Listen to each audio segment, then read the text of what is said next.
Hi friends, welcome to Sandhya kitchen. ఇవాళ చేయబోతున్న recipe meal maker masala curry అండి. Meal maker masala కర్రీని ఈ విధంగా చేసుకోండి, టేస్ట్ అయితే చాలా బాగుంటుందండి. ఎప్పుడు తినని వాళ్ళు కూడా ఈ విధంగా చేస్తే తింటారండి కర్రీని. ముందుగా మనం స్టవ్ వెలిగించుకొని స్టవ్ పై ఇలా ఒక ప్యాన్ పెట్టుకొని 2 టేబుల్ స్పూన్ల ధనియాలు, ఒక 5-6 కొబ్బరి ముక్కలు, ఎండు కొబ్బరి ముక్కలు, 1 టేబుల్ స్పూన్ నువ్వులు, 4 లవంగాలు, 2 ఇలాచీలు, గసాలు, 2 దాల్చిన చెక్కలు, 1 టేబుల్ స్పూన్ జీలకర్ర వేసుకొని దోరగా వేగనివ్వాలండి. ఒక గిన్నెలో వేసుకొని పక్కన పెట్టుకోవాలండి. ఇంకోవైపు మిల్ మేకర్లని కొన్ని వేడి నీళ్ళను పోసుకొని నానబెట్టుకోవాలండి. ఒక 10-15 నిమిషాలు ఇలా నానబెట్టుకొని మనం ఇలా పక్కన పెట్టేసుకోవాలండి. మనం నానిన తర్వాత ఇంకోవైపు మిక్సీ జార్ తీసుకొని మిశ్రమాన్ని అంతా వేసుకోవాలండి.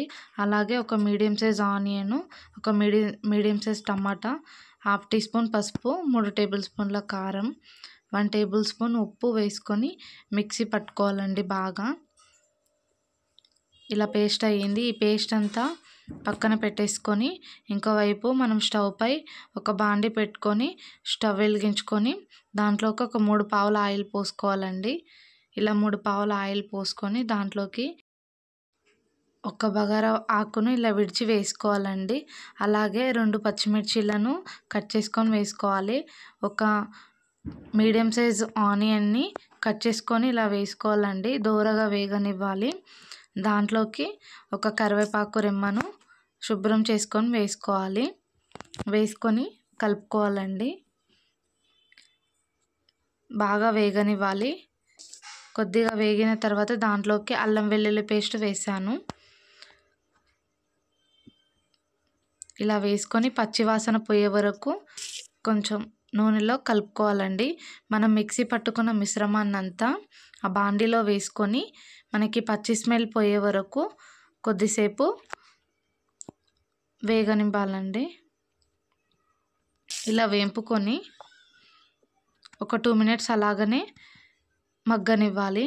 ఇలా మగ్గిన తర్వాత మనం దాంట్లోకి మిక్సీని కడుక్కొని ఆ మిక్సీ జార్లో వాటర్ పోసుకొని కడుక్కోవాలండి. కడుక్కొని మనం వాటర్ పోసుకోవాలి. ఇలా మనం మిల్ మేకర్ ఉడకాలి కాబట్టి వాటర్ కొంచెం ఎక్కువనే పడుతుందండి.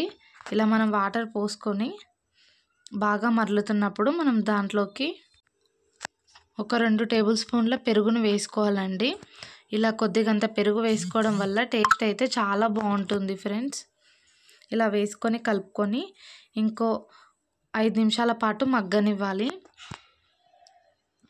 అలా మగ్గిన తర్వాత మూత తెరిచి చూడంగానే మనకి గ్రేవీ అనేది బాగా వచ్చిందండి. మనం నానబెట్టుకున్న మిల్ మేకర్ని పిసుక్కొని పక్కన పెట్టేసుకోవాలి. ఆ మిల్ మేకర్ని మనం కర్రీలో వేసుకోవాలండి.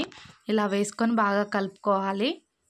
ఇంకొక 5 నిమిషాలు మగ్గనివ్వాలండి మీడియం ఫ్లేమ్లో. దాంట్లోకి మూత తెరిచి 1 table spoon garam masala powder వేసుకొని బాగా కలుపుకోవాలి.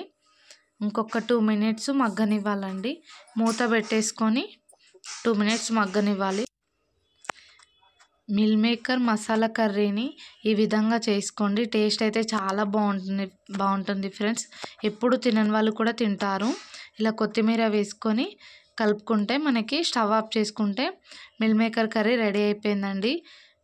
రోటీ, చపాతీ, రైస్లోకి చాలా బాగుంటుందండి. బగారా రైస్లోకి కూడా చాలా బాగుంటుంది.